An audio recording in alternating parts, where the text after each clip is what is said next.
the most aggressive music there is. Deicide! Deicide! Deicide! It's not love metal, it's death metal. You have to be sick to listen to it. For me, it's a sadistic attraction. You know, I love to sing about people dying. It pushes all the limits. I would say it's limitless. It's not pretty at all. If the singer barks and growls, it's death metal.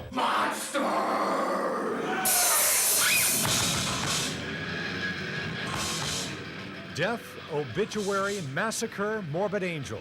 If you think the band names say it all, their guttural lyrics say even more.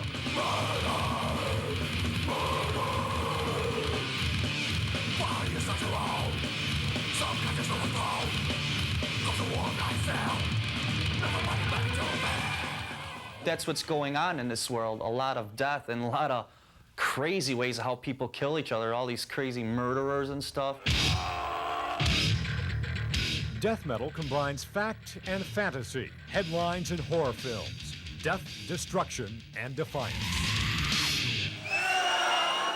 One of my favorite lines is bone marrow twisted, white socket shattered, black flesh blistered, hungry maggots grow fatter. This one's entitled Systematic Execution! You may question why anyone actually listens to this, but there is no question about it. Tampa Bay is the death metal capital of the world. As to exactly why, I've heard everything from because there's so many retired people here that death is a common subject to that there's some kind of magnetic disturbance that makes people do this. If there's a magnetic disturbance, it's causing band members and fans to spin their heads. And every death metal concert prompts a contact sport known as moshing. This is the area known as the mosh pit. It's kind of like a hurricane. When it gets turning, it gets rough.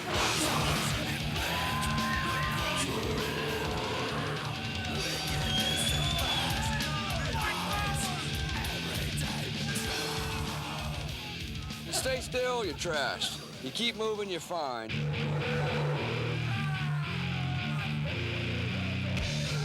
Stage diving becomes a lesson in human trust. It's just fun to see a total stranger trust another total stranger to catch him turning flips off of the stage.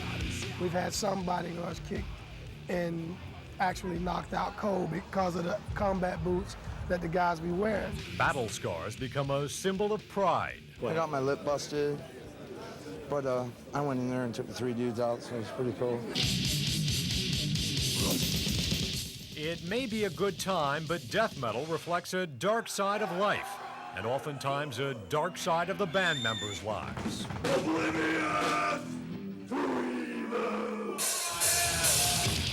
Glenn Benton of the group Deicide is on the extreme edge of this extreme form of music. An inverted cross is burned into his forehead. He's one of a handful of death metal musicians who says his lyrics are satanic.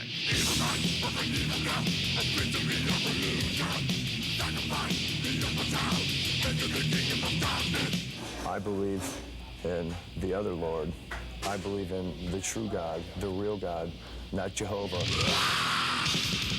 Is death metal demonic or simply defiance? Religion or rebellion?